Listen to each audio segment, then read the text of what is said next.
सिंध हुकूमत की जानिब से सिविल अस्पताल हैदराबाद के लिए 50 बेड के आईसीयू की मंजूरी के बाद आईसीयू की बिल्डिंग तैयार हो गई। सिविल अस्पताल हैदराबाद में इस वक्त सिर्फ 10 बेड का आईसीयू है, जो कि नाकाफ़ी है। आईसीयू के लिए जदीद मशीनें हैदराबाद पहुंच गई हैं। चंद रोज़ बाद आईसीयू काम करना शुरू कर देगा। इस हवाले से लियाकत यूनिवर्सिटी अस्पताल हैदराबाद के डायरेक्टर एडमिन अब्दुल सत्तार जतोई ने बताया कि गवर्नमेंट ऑफ सिंध बहुत दिलचस्पी ले रही है हर हॉस्पिटल में आईसीयू की सर्विसेज को बेहतर बनाने के लिए।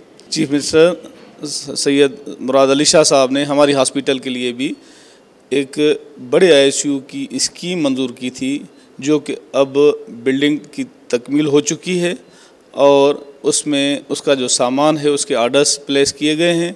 कुछ दिनों के अंदर अंदर वेंटिलेटर्स और मॉनिटर्स और जो ज़रूरी मशीनरी इक्विपमेंट है आईसीयू की सारी चीज़ें, एबीजी मशीन्स, सारी चीज़ें कुछ पहुंच गई हैं, कुछ पाइपलाइन में हैं, पहुंचने वाली हैं।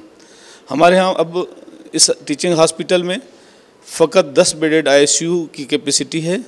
अब उसको चीफ मिनिस्टर साहब ने 50 बेडेड आईसीयू की स्कीम मंजूर की थी।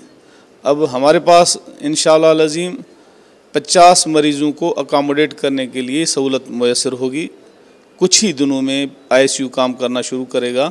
यहाँ इन हालात में ये सूरत हाल थी कि अगर 10 से ज़्यादा मरीज़ आ जाते थे 11वां 12वां, तो उसको मजबूरन कराची जाना होता था और यकीनन सीरियस मरीज़ वहाँ पहुँचते पहुँचते रास्ते में दम तोड़ जाते थे। यहाँ पर हर मरीज़ पे 50,000 से ज़्यादा तक ख़र्चा रोज़ाना बेसिस पे आता है और सारे का सारा सामान 100% सामान हॉस्पिटल की तरफ से इनको मुयस्सर किया जाता है।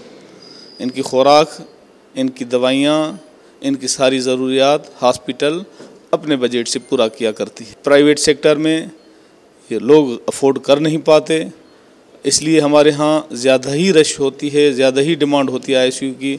अब जब 50 बेडेड आईसीयू काम शुरू करेगा तो ये सहूलत यहाँ इसी हॉस्पिटल में मुफ्त मुयस्सर आ जाएगी।